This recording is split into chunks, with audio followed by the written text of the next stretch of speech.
მოგესალმებით, ჩვენ ვისაუბრებთ ბევრისთვის კარგად ნაცნობ და ერთ-ერთ ყველაზე გავრცელებული კანის დაავადებაზე, აკნეზე. ძალიან გავრცელებულია, ძალიან შემაწუხებელია, გამომდინარე იქიდან რომ ვიზუალურ დეფექტზე ვიწევს საუბარი. ეს დაავადება ძალიან ხშირად გვხვდება გარდატეხის პერიოდში, თუმცა ასევე გასათვალისწინებელია ის ფაქტი, რომ ნებისმიერ ასაკში შეიძლება გამოვლინდეს, მაგალითად, ჩვილი პერიოდში, როცა ბავშვი იბადება, ხშირად სახეზე შეიძლება ჰქონდეს აკნეს დამახასიათებელი ელემენტები, დაახლოებით აკნეზე გვიწევს ამ დროს საუბარი.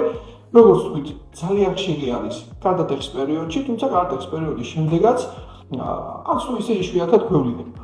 ძალიან ბევრი ფორმა არსებობს აკნესი, შეგვიძლია ჩამოთვალოთ ვულგარული ფერმჭამელები, კომედოგენური აკნე, როდესაც შავი ან თეთრი ცხიმოვანი ჩანართები, კომედონები ყალიბდება, შეიძლება იყოს ანთებითი ელემენტებით მიმდინარე ფორმა, როდესაც ჩიქროები ან ანთებითი სხვადასხვა ზომის კვანძები ყალიბდება სახის კანზე, არა მარტო სახის კანზე, გუნკერძეც, ზურგზეც, თავისთმიან არეზეც, იქ სადაც ცხიმოვანი ჯიკლები ადამიანებს ანატომიურად მრავლად გვაქვს.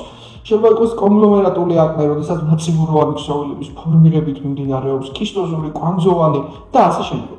გასათვალისწინებელია ძალიან ბევრი ფაქტორი, რომ ასევე ისიც, რომ მექანიკური აკნეც არსებობს და ექსკორიაციულიც, რაც ხშირად თვითნებურ სახლის პირობებში მიმდინარე მკურნალობასთან ასოცირდება და ძალიან ხშირად თვითნებული ჩარევა, ტრამვირება ამ ელემენტების ხდება მექანიკური აკნეს მიზეზი და საკმაოდ რთული მიმდინარეობით ხასიათდება, ამიტომ სახლის პირობებში მიღებული გადაწყვეტილებები ხშირად ართულებს მდგომარეობას და გასათვალისწინებელი არის.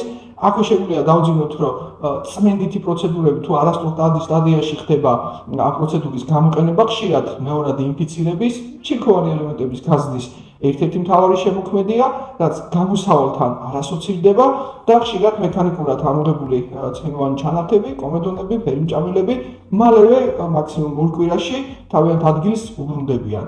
გასათვალისწინებელია და ხშირი განსჯის საგანია ის საკითხი, რომ ხშირად აკნეს დროს დარღვევები არ ხდება. ამის ხშირი და ნათელი მაგალითი ჩვენ მამაკაცები ვართ.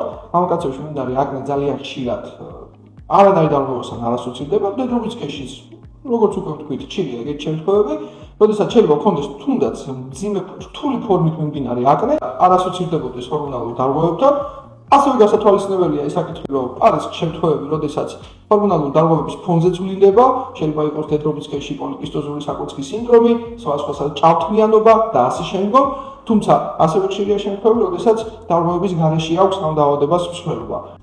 გასათვალისწინებელია კიდევ ერთი საკითხი, რომ ხშირად აკნეს კუჭ-ნაწლავის სხვა დაავადებას ან საყვებს უკავშირებენ და ესე არ გახლავთ, თუმცა მაპროვოცირებელ ხელშეწყობ გამართულებელ ფაქტორად საკვებს ნამდვილად განვიხილავთ და მიჩნეულია, რომ ძის პროდუქტები და ტკბილეულობა შესაძლოა გახდეს აკნეს გამართულებელი ფაქტორი, რადგან ამ საკვები პროდუქტების რეგულარული ინტენსიური მიღების შედეგად ცხიმოვანი ჯგუფის ფუნქცია მეტაძლიერდება და ცხიმიანობა იზრდება, თუმცა ძალიან ხშირად კაცრი დიეტა გამოჯამრთელებას ვერ უზრუნველყოფს, ისევე როგორც კუჭ-ნაწლავის სხვა დაავადებების მკურნალობა, შესაძლოა გახდეს გაუმჯობესების მიზეზი, მაგრამ გამომდინარე იქიდან, რომ ისინი გამართულებელი ფაქტორებია, ხშირად განკურნება ამ მკურნალობის უკან არ გვევლინება.